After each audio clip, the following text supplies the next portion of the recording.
সিঁড়ি দিয়ে কাউকে উপরে তোলা যত কঠিন, নামানো ঠিক ততই সোজা।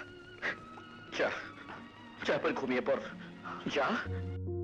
বাংলা সিনেমার ইতিহাসে এমন কিছু মানুষ আছেন যাদের জীবন কাহিনী শুধু একজন অভিনেতার গল্প নয়, বরং একটি সময়, একটি সংগ্রাম এবং একটি পুরো প্রজন্মের অনুভূতির প্রতিচ্ছবি। আজ আমরা কথা বলবো সেই মানুষটির জীবন নিয়ে, যিনি শক্তি, সাহস আর প্রতিবাদের প্রতীক হয়ে বাংলা সিনেমায় নিজের আলাদা জায়গা তৈরি করেছিলেন। তিনি আর কেউ নন, বাংলা সিনেমার কিংবদন্তি নায়ক জসিম।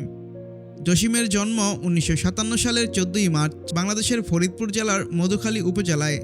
খুব সাধারণ একটি পরিবারে তার বেড়ে ওঠা। ছোটবেলা থেকেই তিনি ছিলেন শক্তপোক্ত গড়নের। খেলাধুলা আর কুস্তির প্রতি ছিল তার আলাদা আগ্রহ। পড়াশোনার পাশাপাশি নিয়মিত শরীরচর্চা করতেন আর ধীরে ধীরে নিজেকে গড়ে তুলেছিলেন একজন দক্ষ কুস্তিগির হিসেবে। একসময় তিনি জাতীয় পর্যায়ের কুস্তিতে অংশগ্রহণ করেন এবং পরিচিতি অর্জন করেন একজন শক্তিশালী খেলোয়াড় হিসেবে। সেই শক্তি আর আত্মবিশ্বাসী ভবিষ্যতে তার জীবনের মোড় গড়িয়ে দেয়।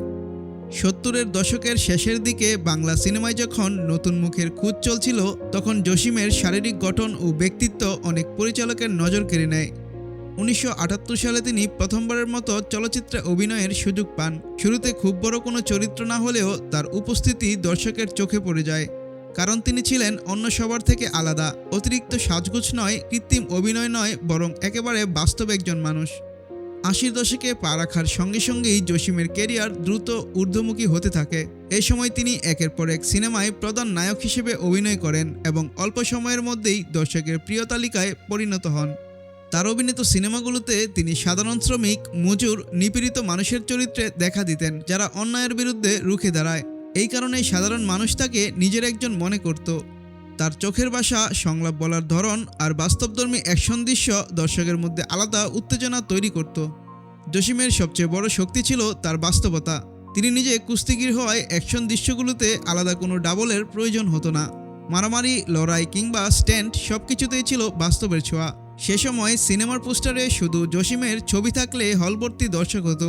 গ্রাম থেকে শহর সব জায়গাতেই তার জনপ্রিয়তা ছিল আকাশ ছোঁয়া। তবে জনপ্রিয়তার এই উজ্জ্বল সময়ের মাঝেই ধীরে ধীরে পরিবর্তন আসতে শুরু করে বাংলা সিনেমায়। 90 দশকে নতুন ধরনের গল্প, নতুন নায়ক এবং দর্শকের রুচির পরিবর্তন দেখা যায়। এই পরিবর্তনের সাথে জসিম পুরোপুরি নিজেকে মানিয়ে নিতে পারেননি। সিনেমার সংখ্যা কমে যেতে থাকে আর নায়ক হিসাবে আগের মতো আর তাকে দেখা যায় না। এই সময়টা তার জীবনের জন্য ছিল খুব কঠিন। যিনি একসময় পর্দা কাঁপিয়েছেন, তিনি ধীরে ধীরে আড়ালে চলে যেতে থাকেন। ব্যক্তিগত জীবনে জসিম ছিলেন খুব সাধারণ এবং নিরিবিলি একজন মানুষ। তিনি পরিবারকে ভালোবাসতেন এবং প্রচারের আলো থেকে দূরে থাকতে পছন্দ করতেন। কিন্তু দীর্ঘদিনের পরিশ্রম, মানসিক চাপ ও অনিয়মিত জীবনযাপন তার স্বাস্থ্যের উপর প্রভাব ফেলে। 2000 সালের শেষের দিকে তিনি গুরুতর অসুস্থ হয়ে পড়েন। চিকিৎসকেরা জানান তিনি ক্যান্সারে আক্রান্ত। দীর্ঘদিন অসুস্থ থাকার পর অবশেষে 1998 সালের 8ই অক্টোবর মাত্র 41 বছর বয়সে জসিম পৃথিবীর মায়া ত্যাগ করেন। তার অকাল মৃত্যু বাংলা চলচ্চিত্রের জন্য ছিল এক বিশাল ধাক্কা। একজন শক্তিমান নায়ক, যিনি সাধারণ মানুষের গল্প বলতেন, তিনি খুব নীরবে চলে গেলেন সবার অগোচরে।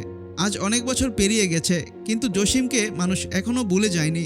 তার সিনেমা এখনও টেলিভিশন আর ইউটিউবে প্রচারিত হয়, যেখানে নতুন প্রজন্মেও আগ্রহ নিয়ে দেখে। তিনি প্রমাণ করে গেছেন জনপ্রিয়তা আসতে পারে শক্তি আর সততার মাধ্যমে, শুধু চাকচিক্য দিয়ে নয়। জসিম ছিলেন এমন একজন নায়ক, যিনি পর্দায় শুধু চরিত্র নয়, বরং বাস্তব জীবনের লড়াই তুলে ধরেছিলেন। এই ছিল বাংলা সিনেমার অদম্য নায়ক জসিমের জীবন কাহিনী, সংগ্রাম, সাফল্য আর অকাল বিদায়ের এক বাস্তব গল্প। যদি এই গল্প আপনাকে ছুঁয়ে থাকে, তাহলে ভিডিওটি ভালো লাগলে লাইক দিন। আপনার প্রিয় জসিমের সিনেমার নাম কমেন্টে লিখুন। আর এমন আরও বাংলা সিনেমার ইতিহাস জানতে চ্যানেলটি সাবস্ক্রাইব করতে ভুলবেন না।